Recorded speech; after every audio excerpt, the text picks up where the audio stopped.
I hope so you will fine. इसके पहले वाले वीडियो में हमने 9th क्लास का जो मैथ सब्जेक्ट है उसमें जो कंटेंट है, जो पाठ्यक्रम है, जो पहला चैप्टर है नंबर सिस्टम, उससे संबंधित पूर्व कक्षा में जो कुछ आपको जानना चाहिए वो सारी बातों को मैंने इंक्लूड किया था, आपको बताया था। अच्छा, इससे पहले कि मैं आपको टॉपिक पर कुछ चीज बताऊं, उससे पहले मैं थोड़ा सा आपको ये बताना चाहूंगा कि ये जो वीडियो है ये 9th के स्टूडेंट्स के लिए है।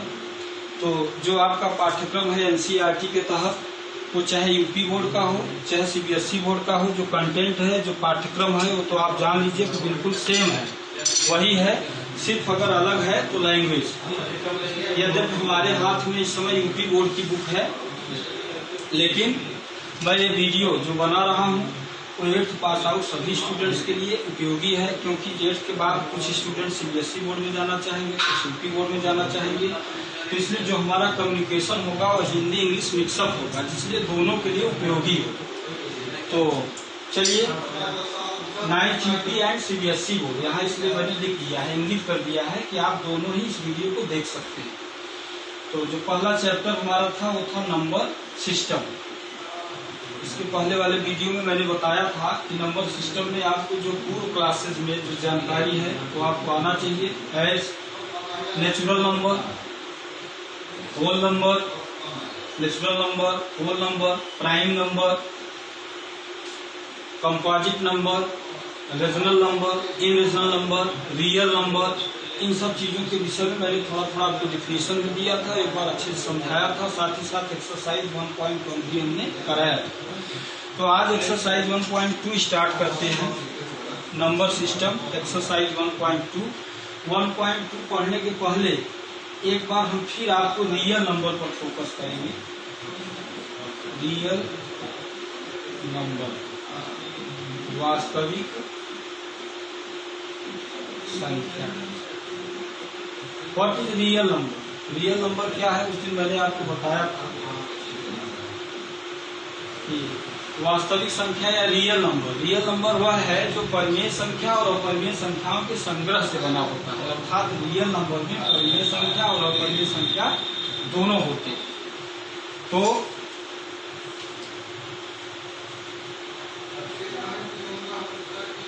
अब देखिए, रियल नंबर में परिमेय संख्या, परिमेय संख्या का मतलब रीजनल नंबर, और यहाँ है अपरिमेय संख्या।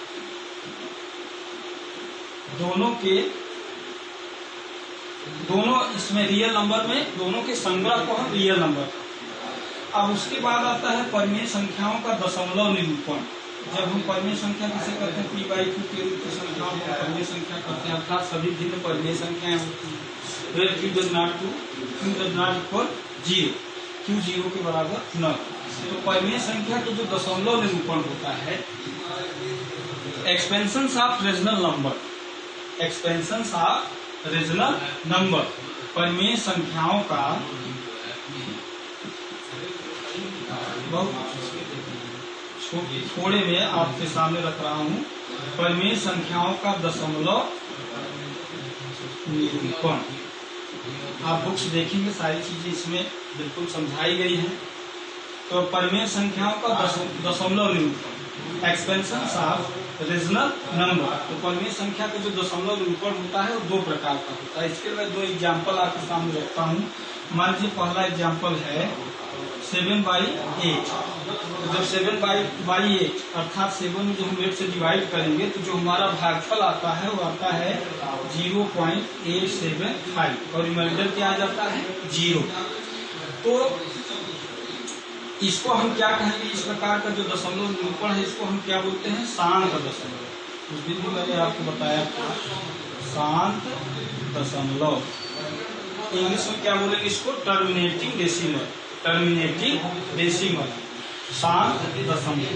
अर्थात शांत दशमलव क्या है? जब उसका जो रिमाइंडर है वो 0 आ जाए, जो भाग दिया जाए तो रिमाइंडर 0 आ जाए, शेषफल 0 आ जाए, तो उसको हम बोलेंगे शांत दशमलव। परिमेय संख्या का एक दशमलव ये होता है। और दूसरा जो है दूसरा एग्जाम्पल हम ले लेते हैं, मान लीजिए कोई एग्जाम्पल 10/3।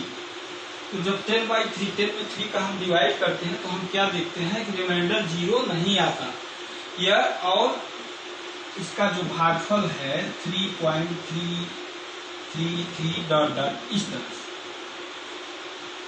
तो जो परिमेय संख्या का दशमलव निरूपण है, पहला है शांत दशमलव, और जब इस तरह की स्थिति आ जाए कि शेषफल 0 न आए, रिमाइंडर 0 न आए और कोई अंक बार बार पुनरावृत्ति हो उसका, तो वहां पर उसको कहते हैं अशांत आवर्ती दशमलव। अशांत आवर्ती दशमलव, इसको इंग्लिश में क्या कहेंगे? Non terminating and recurring decimal. Non terminating and recurring decimal. तो जैसे 3.333 भी मैंने आपको बताया था, इसको आप क्या लिखेंगे? 3.3 पर बार। ये परिमेय संख्याओं का दशमलव निरूपण है। इसी तरह जो अपरिमेय संख्या का दशमलव निरूपण है वो भी मैंने आपको बताया था। अब चलिए हम एक्सरसाइज में चलते हैं, एक्सरसाइज के क्वेश्चन करते हैं। Exercise 1.2 question number first. देखिए हमारे पास एनसीईआरटी की बुक्स है, ये देखिए हिंदी बेस्ड है, लेकिन मैंने पहले भी कहा, वीडियो में पहले अभी कर रहा हूँ, तो सभी स्टूडेंट्स इसको देख सकते हैं। मेरा जो कम्युनिकेशन है मैं प्रयास कर रहा हूँ हिंदी इंग्लिश मिक्सअप हो, आप दोनों के लिए बेनिफिट मिले इसका। तो जो पहला क्वेश्चन है इसमें है नीचे दिए गए कथन सत्य है या असत्य है। Given statements true or false. जो स्टेटमेंट्स दिए हैं वो सत्य है कि असत्य है, कारण सहित विद रीजन आपको बताना है। देखो बेटा पहला है इसमें, प्रत्येक अपरिमेय संख्या एक वास्तविक संख्या होती है। तो ये तो बिल्कुल सत्य है, प्रत्येक अपरिमेय संख्या एक वास्तविक संख्या होती है। क्यों? क्योंकि जो रियल नंबर होता है, real number equal to rational number plus irrational number, अर्थात वास्तविक संख्याओं में अपरिमेय संख्याएं भी होती हैं, परिमेय संख्याएं भी होती हैं। तो इसका उत्तर आप इस तरह से दे सकते हैं, यह सत्य है। क्यों? क्योंकि वास्तविक संख्याओं का संग्रह परिमेय और अपरिमेय दोनों होता है। सेकेंड है इसका, संख्या रेखा का प्रत्येक बिंदु रूट m के रूप का होता है, जहां m एक प्राकृतिक संख्या है। तो ये तो भाई बिल्कुल असत्य है, क्योंकि संख्या रेखा पर सिर्फ प्राकृतिक संख्याएं ही नहीं रहती, इंटीजर्स उसमें ऋणात्मक संख्याएं भी होंगी। तो इस तरह से यह क्या है? असत्य। तीसरा है, प्रत्येक वास्तविक संख्या एक अपरिमेय संख्या होती है, अर्थात कह ही रहा है कि all real number each real number is a irrational number। क्या प्रत्येक वास्तविक संख्याएं एक अपरिमेय संख्या होती है? नहीं भाई, यह जरूरी नहीं है। प्रत्येक, ये असत्य है, क्योंकि प्रत्येक वास्तविक संख्या क्या होता है, जो मैंने आपको बताया कि वास्तविक संख्या परिमेय संख्याएं भी होती हैं, उसमें अपरिमेय संख्याएं भी होती हैं। तो इसलिए यह सही नहीं है। प्रत्येक वास्तविक संख्या एक अपरिमेय संख्या होती है, यह कथन असत्य है। क्यों? क्योंकि देखिए नंबर लाइन है, अगर मान लीजिए यहाँ 0 है, 1 है, 2 है, इस तरह से तो 2, 3, 4 ये सब वास्तविक संख्याएं तो हम कर सकते हैं, लेकिन ये जो 2 है क्या अपरिमेय है? ये 2 परिमेय संख्या की 2/1 या 1/1 3/1 ऐसा लिख सकते हैं, यह कथन असत्य है। देखिए इसका दूसरा क्वेश्चन जो है, क्वेश्चन नंबर सेकेंड, आप इसको ऐसे समझते चलिए, अपने नोट्स में लगाने का भी प्रयास करिएगा। अगर आपको समझ में नहीं आ रहा होगा तो आप उसको समझिएगा, फिर इसको समझाया जाएगा। देखिए जो दूसरा क्वेश्चन है, क्या सभी धनात्मक पूर्णांकों के वर्गमूल अपरिमेय होते हैं? क्या सभी धनात्मक पूर्णांकों के वर्गमूल अपरिमेय होते हैं? यदि नहीं तो एक ऐसी संख्या के वर्गमूल का उदाहरण कीजिए जो एक परिमेय संख्या। क्या कह रहा है? All positive integers the square root of all positive integers is only irrational number. देखिए इसको बताने के लिए हम संख्या रेखा एक बार आपके सामने रख रहे हैं। यहाँ पर 0 है, यहाँ 1, यहाँ 2, यहाँ 3, यहाँ 4, इधर -1, इधर -2। देखिए भाई 2 ही 4 क्वेश्चन सीखिए, लेकिन अच्छे से सीखिए। मैं क्लास में भी कहा करता था कि बहुत ज्यादा तेजी से भागना बेहतर नहीं होता, बशर्ते आप थोड़ा ही सीखिए, लेकिन बिल्कुल गंभीरता पूर्वक वो कॉन्सेप्ट आपके दिमाग में बिल्कुल क्लियर अगर आ जाए तो बेहतर होता है। तो देखिए यहाँ पर जो दूसरा क्वेश्चन कह रहा है कि क्या सभी धनात्मक पूर्णांकों को अपरिमेय होते हैं। तो देखो ये धनात्मक पूर्णांक इसमें कौन कौन है, 1, 2, 3, 4 इस तरह से। अगर 1 का हम स्क्वायर रूट निकाले तो 1 आ रहा है, तो अपरिमेय कहाँ है, तो परिमेय है। ऐसे ही जैसे 4 है, 4 का स्क्वायर रूट निकालेंगे क्या पाएंगे, 2 पाएंगे। 16 है, अब ये 1, 4, 16 ये सब क्या है, धनात्मक पूर्णांक है, पॉजिटिव इंटीजर्स। और जब इसका स्क्वायर रूट हम निकालते हैं तो यहाँ पर 1 मिला, यहाँ पर 2 निकला, रूट 16 का स्क्वायर निकालेंगे तो क्या होगा, 4। अब बताइए, कह रहा है कि हमेशा वो अपरिमेय होते हैं, इसलिए यह कथन असत्य है। वो परिमेय और अपरिमेय दोनों हो सकते हैं, परिमेय। ओके, चलिए इसी एक्सरसाइज का क्वेश्चन नंबर 3 थोड़ा सा इम्पोर्टेंट है।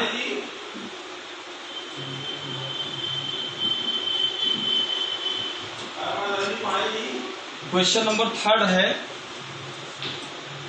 दिखाइए कि संख्या रेखा पर √5 को किस प्रकार निरूपित किया जा सकता है। Show on number line √5, number line पर √5 को आपको शो करना है। देखिए ये नंबर लाइन है, इस पर आपको √5 दिखाना है। तो ये बहुत बढ़िया क्वेश्चन है। इस तरह का क्वेश्चन बड़े अच्छे तरीके से आप इसको समझें। तो √5 को नंबर लाइन को शो करने के लिए हम थोड़ा सा पाइथागोरस थ्योरम पर चलते हैं। जो पाइथागोरस थ्योरम है आपके दिमाग में आ गया होगा, क्लास 7th में भी है, 8th में भी है। पाइथागोरस थ्योरम होता है राइट एंगल ट्रायंगल पर प्रभावी होता है, राइट एंगल ट्रायंगल। तो देखिए 90 डिग्री है, इसके सामने हाइपोटेनियस हुआ, ये आपका बेस हुआ, ये परपेंडिकुलर हुआ। √5 को हमको अगर इस रूप में दिखाना है, हाइपोटेनियस का मान √5 होगा। तो √5 कब होगा, तो इसके लिए पाइथागोरस का थ्योरम क्या होता है, किसी भी समकोण त्रिभुज में कर्ण पर बना वर्ग शेष 2 भुजाओं पर बने वर्गों के योग के बराबर होता है। इसी को इंग्लिश में कैसे बोलेंगे, in a right angle triangle the square of hypotenuse is equal to the sum of square remain 2 sides, अर्थात h square equal to p square plus b square. तो देखिए p की जगह क्या है, अब ये √5 है, यहाँ 2 रख लेते हैं, यहाँ 1 रख लेते हैं। 1 का स्क्वायर प्लस 2 का square, h square h equal to क्या हो जाएगा, √1 का स्क्वायर प्लस 2 का स्क्वायर। इसको सिंप्लीफाई करेंगे, 1 1 जा 1, 2 2 जा 4, ये क्या आ जाएगा √5। हाइपोटेनियस क्या हो गया, √5। तो कहने का मतलब ये हुआ कि यहाँ से हमको क्या मिला, हमको ये मिला कि जो उसका बेस होगा वो 2 इकाई होगा, और जो उसका परपेंडिकुलर होगा वो 1 इकाई होगा, 1 यूनिट होगा। अब चलिए इसको हम संख्या रेखा को कैसे निकालते हैं, आप अपने नोट्स बुक में इसको अच्छे से कैसे बनाएंगे, उसका मैं स्टेप वाइज आपको थोड़ा सा बता रहा हूँ, आप समझिए। देखिए ठीक, इसके लिए आप स्केल उठाएंगे, ये स्केल है। अब हम यहाँ स्केल का यूज कर नहीं पा रहे हैं, हमारे सामने बोर्ड है, आप इस स्केल का यूज अपने नोट्स बुक में करेंगे। एक लाइन खींच लीजिए, सीधी लाइन। उसके बाद इस स्केल को रख करके आप एक यूनिट ले लीजिए, निश्चित यूनिट, चाहे सेंटीमीटर, 2-2 सेंटीमीटर का एक यूनिट ले लीजिए, चाहे 3-3 सेंटीमीटर का, ये आपके ऊपर है, बशर्ते कि जितना आपके पास स्पेस है। तो जैसे यहाँ पर हमने 0 लिया, एक निश्चित यूनिट है। मान लीजिए आपका ये यहाँ से यहाँ तक 2-2 सेंटीमीटर का गैप हो, लेकिन 2-2 ही का हो, इसको ध्यान देना, समझ गए होंगे आप। निश्चित यूनिट हो तो इसको हमने 1 माना, वही दूरी लेकर इसको 2 माना, यहाँ पर 3 माना, यहाँ 4 माना, 16 इस तरह से। और इधर जब हम जाएंगे 0 के इस साइड में तो यहाँ -1 हो जाएगा, इसी तरह इधर आगे। अब देखिए हमको यहाँ पर बेस कितना है 2 यूनिट, तो हम ऐसा करते हैं 0 से स्टार्ट करते हैं और ये यहाँ से यहाँ तक, ठीक है। यहाँ ओ माने हो 0, ओ भी कर सकते हो, यहाँ पर डी कर दे, कुछ भी नाम है। अब उसके बाद जो परपेंडिकुलर है वो 1 यूनिट है। परपेंडिकुलर कहाँ पर होगा, इसी बेस से 1 होगा, इसी बेस से। अब परपेंडिकुलर बनाने के लिए आप कंपास का यूज करिए, किसी तरह से प्रोटेक्टर से ही आप यहाँ पर रख करके, और इस तरह से इसको मैंने आपको बताया है पिछली कक्षा में, जहाँ 90 डिग्री है वहाँ पर एक पॉइंट रखें, ओके। और पॉइंट रखने के बाद आप इसको आगे ऐसे बढ़ा लीजिए, ठीक है। कुछ किया नहीं है। उसके बाद आप कंपास उठाएंगे, ये आपके सामने कंपास है, थोड़ा सा मैंने लिया है आपको समझाने के लिए। ये कंपास है और चूंकि हमको 1 यूनिट चाहिए, तो हम क्या करेंगे, चाहे 0 से 1 को नाप इरेज कर लीजिए, 0 से यहाँ 0 पर ये कंपास की टिप्स है, यहाँ पेंसिल की नोक है, चाहे 0 से 1 को नाप लो, चाहे 1 से 2, दोनों दूरी क्या है आपस में इक्वल है, दोनों यूनिट इक्वल है। 1 यूनिट यहाँ पर कट कर लेंगे, इस तरह से कट कर लेंगे, ये कट कर, कट करने के बाद इस जहां पर कट किया है फिर आप इसके उठाएंगे और उसको जो ये ओ है, एक को ओ से इस तरह से ये ऐसे। अब ये आपका हो जाएगा √5, क्या हो जाएगा √5। अब हमको क्या नंबर लाइन पर दिखाना है, हमको यहाँ दिखाना है, तो इसके लिए हम क्या करेंगे, फिर देखिए कंपास उठाएंगे और इसको थोड़ा सा प्रसार करेंगे, इसको ओ से लेकर के देखिए, इसको बी माना है, इसको ए पॉइंट मान लीजिए। तो जो ओ ए है इसको इरेज कर लेंगे, इसके बराबर यहाँ से इरेज करने के बाद ओ पर कंपास की टिप्स रखते हुए एक आर्क लगाएंगे, इस तरह से ये आर्क लगाएंगे, इस तरह से। ये जो आर्क होगा, ठीक है, आप बड़े बेहतर ढंग से इसको कर सकते हैं, बस सिर्फ प्रैक्टिस पर है। प्रैक्टिस मैच से मैन परफेक्ट, प्रयास करेंगे तो सब कुछ संभव है। तो देखिए ओ यहाँ पर इसको बी माना था, इस पॉइंट को हम सी मान लेंगे, आपके ऊपर है, इसको सी मान लेंगे। तो जो ओसी होगा, ओ से लेकर सी तक की जो दूरी होगी वही क्या होगी √5। तो क्या होगी √5, क्यों? क्योंकि किसी भी सेंटर से जो निश्चित आर्क होते हैं तो आपस में बराबर होते हैं। तो यहाँ से यहाँ तक की दूरी को √5। अब इसी तरह से मैं आपको कुछ SW दे रहा हूँ होमवर्क, आप घर पर √10 इसको भी नंबर लाइन पर रिप्रेजेंट करिएगा, दिखाइएगा। इस तरह से जो इस एक्सरसाइज का क्वेश्चन नंबर 4 है वो जब आप क्लास में होंगे, ये प्रयोगात्मक क्वेश्चन है तो उसको बताया जाएगा। आपका एक्सरसाइज 1.2 भी कंप्लीट हुआ। अब हम चलते हैं 1.3 एक्सरसाइज 1.3। देखिए समय भी निश्चित है, 30-30 मिनट यहाँ पर दिया जाता है, और भी टीचर्स हैं, आपको ऑनलाइन के माध्यम से कुछ न कुछ आपका क्लास चलता रहे। ठीक है, समय कम है। अगले वीडियो में हम एक्सरसाइज 1.